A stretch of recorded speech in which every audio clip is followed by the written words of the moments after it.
سعید تویی همون که نگارم که بیا با پیش رئیسا زدش بگی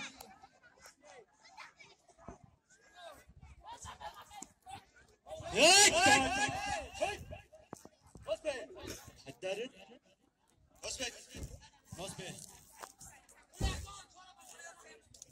چه بگردم بنا کردم یکون تو چطور کردستی؟ کماندیر چد؟ این پدن نعلت به تفور سخت داشت گاهی ما رفتای مارش کرد گاهی رفتن سه روزه گاهی ما در کربالا خواه هشت دستش میزنم کد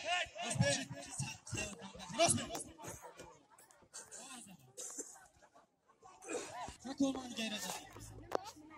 خیلی رفت کمان موزی بفهمید رفت کمان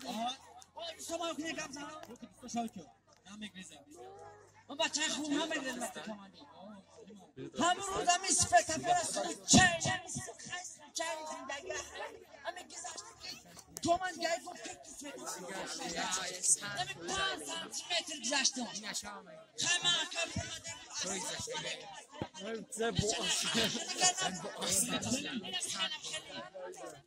وای آواز جمع کردم یکی زمره کشتم یا خوری باید در دیگه مفت چه مفت مانگل بزنه که خلیو بشم معلوم خودش بگم مولک من بلوان که پیشنی من خواه کنم که اون خواه کنم سومه برام رفی کمانده همین دام یک طبق دو رفی کمانده دیگه همه قرار کردی سوزی کشتی من که پنگاری سرم دام میشم چه پنگاری زشت سر رسیده کنم بلو خواه آخی رفی کمانده رو پنگاری دادیم بانکای سلامه ای میتو سخی دوری وای سخی دور نکنه دور دفتا چی کنه؟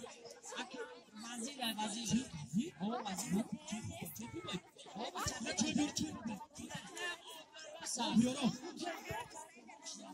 زد با بچه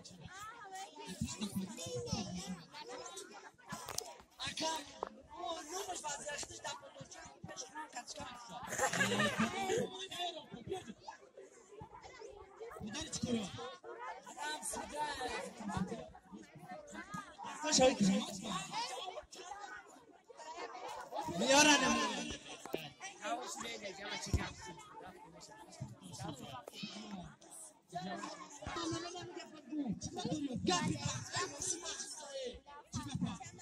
همه علما تاجیک همون کسال داوش افتادیم هم کسالا همون کسال انگیوخان اومده یا اکنون مچنه ما شما